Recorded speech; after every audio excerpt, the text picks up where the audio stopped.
Hey guys, this is Jay Calderon with Jay Unboxing here, giving you my personal prediction for the heavyweight clash between once beaten contender Daniel Dubois and Romanian veteran Bogdan Dinu.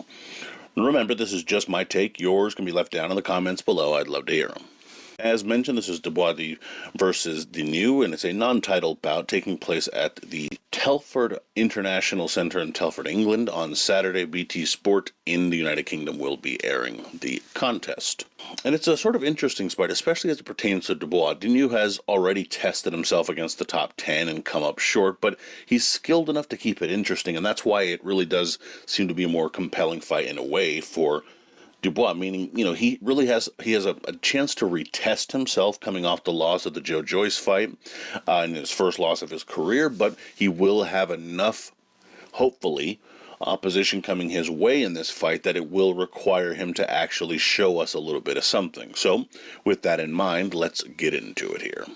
Now, for Dinu to win, let's start with him here. I think he's going to need to keep the fight at range. Letting Dubois inside is likely not the right move for the Romanian, as he has a tendency to get roughed up when the fight is at a closer range, so distance will be key.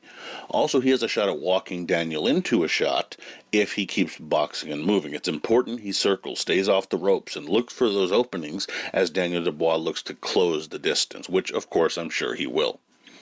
Secondly, I think Dinu needs to stay away from exchanges, especially early on. Dinu has decent pop, but the power really does lie with Dubois here. So while he may have, given in from a fractured orbital bone in his fight with Joyce, Dubois' chin does seem solid. So standing and trading with a guy who has a solid beard and has the power is not in the best interest of Dinu. Instead, box and move. Pick your shots and let it be more of a numbers game for you. Compile damage as opposed to try to gain all of your upper hand in a singular shot.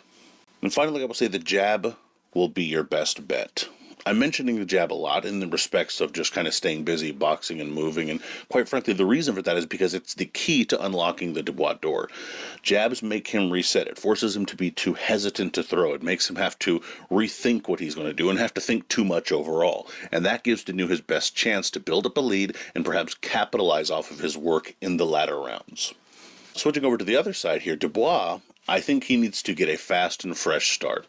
If you're Dubois, you want to get the memory of the Joe Joyce defeat far and removed from your head. That means getting a fast, fresh start. That doesn't mean doing something stupid and overcommitting, but it means you don't want to be timid and lose the sort of attributes that make you a solid heavyweight to begin with. Stay strong, stay confident, start that way. Let your hands go, be sure of yourself. Just don't be so cocksure of yourself that you run into something silly.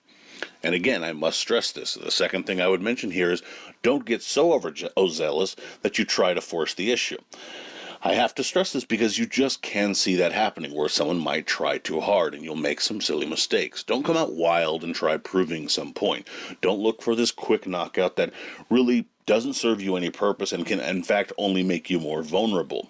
In a return like this, you want to balance things out between remaining confident without being so over the top committed to proving some point that you end up hurting yourself in the process. And finally, as it pertains to specific maneuverings in the ring, I would say it's to chop down the body and the head will follow.